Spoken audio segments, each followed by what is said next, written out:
কতটা জানে বিনায়ক, কতটা? সব জেনে শুনে আমাকে পরীক্ষা করছে নাকি নাকি ভাষা ভাষা কিছু শুনে? সৃষ্টি, কথাটা শোনার পর থেকে আমার মধ্যে একটা একটা একটা কথা ঘুরছে আমার মাথার মধ্যে, একটা প্ল্যান। কি কি বলো তো?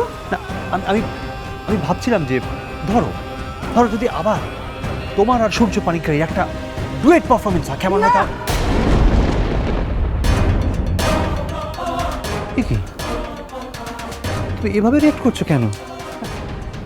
বিনায়ক, সূর্য নাচের জগতেই নেই, কতদিন হয়ে গেল, ও কি করে? So what, so what? খারাপ হলে লোকে সূর্যকে খারাপ বলবে, তোমায় তো নয়। তুমি ল্যাবে যাবে না? আমার না কাজ আছে একটু, বেরো। সূর্য ফিরে এলে তার কাছে আমার নিজের একটা ব্যাপার জানার আছে সৃষ্টি। কি?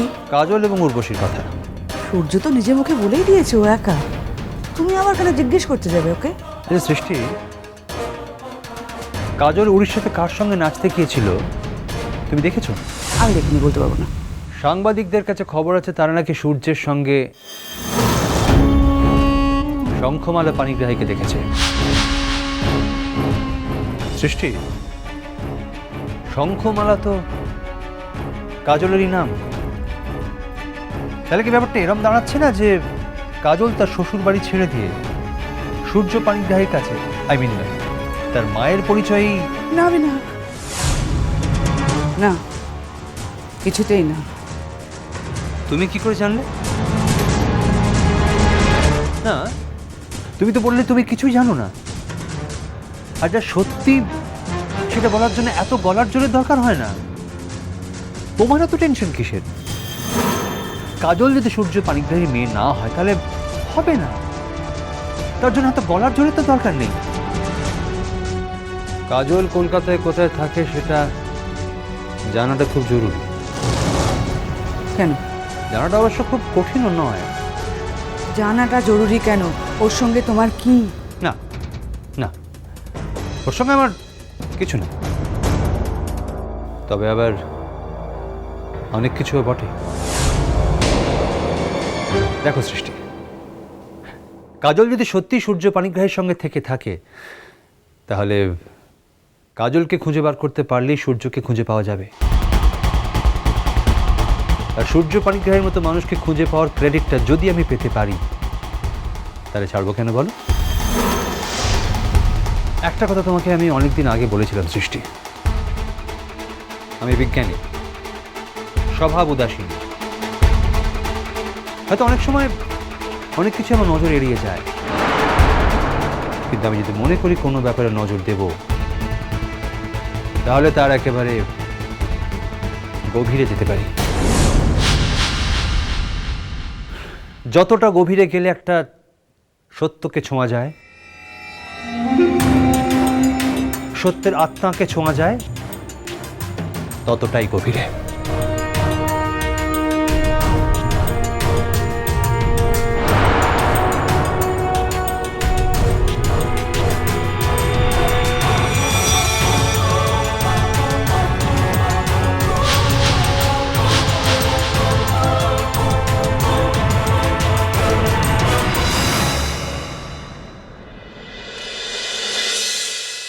বলুন, কেন ডেকেছেন আমাকে?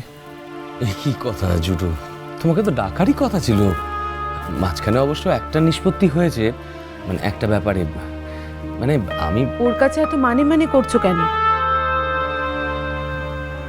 ও তো আমাদের জামাই হতে যাচ্ছে, তার মানে ও তো এখন আমাদের নিজেদের লোক। ওর তো পুরো ব্যাপারটাই জানা, খুলেই বলো না সবটা। হ্যাঁ, তা অবশ্য ঠিক, মানে তোমাকে সবকিছু বলাই যায়। আমি বলছি তোমাকে জুটো, নীলের জীবনে একটা বিশ্রী ব্যাপার ঘটেছিল, মানে একটা বাজে ব্যাপারের সঙ্গে নীল জড়িয়ে পড়েছিল। এনিওয়ে, সেটার ফয়সলা হয়ে গেছে, সেসব কিছু মিটে টিটে গেছে। আরও স্পষ্ট করে বলি, কাজলের এখন আর নীলের জীবনে কোনো অস্তিত্ব নেই।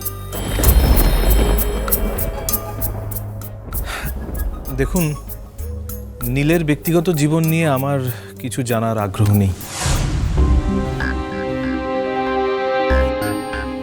আপনারা তো আমাকে ডেকেছেন আমার ব্যাপারে কথা বলার জন্য। তোমাদের কথা শুরু হওয়ার আগে আমাদের একটা কথা জানার আছে জুটো। হ্যাঁ আন্টি বলুন না। বলছিলাম আমাদের ঠাকুরজি কেমন আছে জুটো?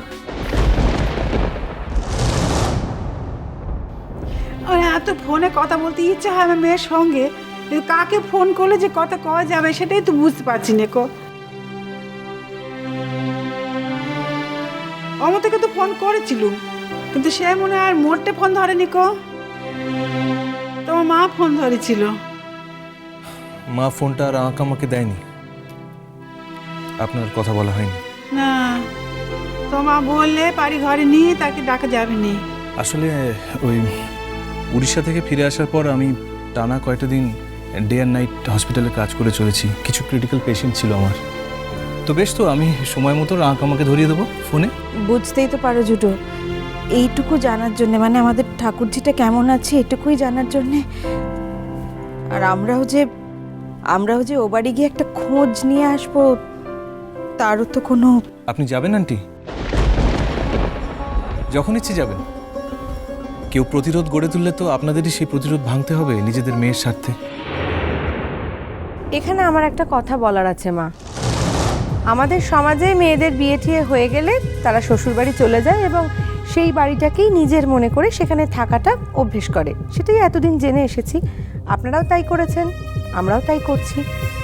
তাহলে রাঙা পিসির ক্ষেত্রে ব্যাপারটা অন্যরকম হবে কেন বলুন তো? রাঙা পিসি শ্বশুরবাড়িতে মানিয়ে গুছিয়ে থাকতে চাইছে, থাক না। কি দরকার বারবার তাকে বিরক্ত করে তার মনটা চঞ্চল করে তোলার? আমাদের বাপের বাড়ির লোকেরা কবার আমাদের কাছে আসে, আর আমরাই বা কবার আমাদের বাপের বাড়িতে যাই? ঠিক আছে ভূমি। সরি ভূমি, তোমার কথার মাঝখানে আমাকে কথা বলতে হচ্ছে। যত ভাবি কথার মাঝখানে কথা বলবো না, কিন্তু এমন কথা তুমি বলো যে কথা না বলে পারা যায় না। না, এখানে আমি কিন্তু জুডোকে ডেকেছি একটা একদম অন্য কারণে। এখন তো দেখতে পাচ্ছি যে মূল বিষয়টা থেকেই আমরা হারিয়ে যাচ্ছি। না না মেজা, কিচ্ছু হারাচ্ছে না, আর তুমি কোনো কিছুকে হারাতে দেবেও না। তোমার যেটা বলার কথা তুমি সেটা ঠিকই বলবে। তবে ভূমি এইমাত্র যে কথাটা বললো তার আগে আমি একটা উত্তর দিয়ে নি। কি আশ্চর্য! আমি একটা স্বাভাবিক কথা বলেছি, তার মধ্যে যে তার উত্তর দেওয়ার কি আছে আমি তো কিছু বুঝতে পারছি না। নিশ্চয়ই আছে ভূমি, আমার উত্তরটা শুনলেই তুমি বুঝতে পারবে। আমি যতদূর জানি যে তোমার মা একজন সেলিব্রিটি মানুষ। হ্যাঁ, উনি একজন সেলিব্রিটি। সেলিব্রিটি মানুষরা তাদের ব্যক্তিগত সম্পর্কের থেকে তাদের সামাজিক সম্পর্কটাকে বেশি দাম দেন, কারণ তাদের আসনটা ধরে রাখতে গেলে এই দামটা দিতেই হয়। হ্যাঁ হ্যাঁ, তবে আবার সব সেলিব্রিটি যে সেটা করে তা নয়। যেসব সেলিব্রিটি ইনসিকিউরিটি থাকে না ওই আসনটা নিয়ে, তারাই এইগুলো করে থাকে। তো যাই হোক, সেই জন্য উনি সময় পান না এই বাড়িতে এসে তোমার সাথে দেখা করার। আর করবেন নি বা কেন? তার আগে তো তুমিই পৌঁছে যাও সেখানে।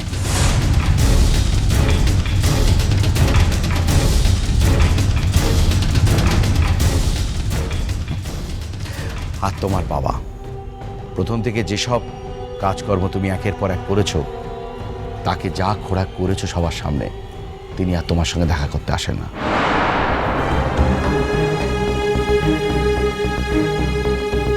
আমার রাঙা দিদি তো তেমন কিছু করেনি। হ্যাঁ, আমার রাঙা দিদি তেমন কিচ্ছু করেনি। সে এমন কোনো কাজ করেনি যে সবার সামনে আমাদের মাথাটা হেঁট হয়ে যায়, আমরা লজ্জায় কারুর সামনে মাথা তুলে না দাঁড়াতে পারি, এমন কোনো কাজ সে করেনি। বরং সবার সামনে সে মাথা উঁচু করার ব্যবস্থা করে দিয়েছে। সারা দেশের সে ট্যালেন্টের সম্মান এনে দিয়েছে আমাদের, তাই নয় কি?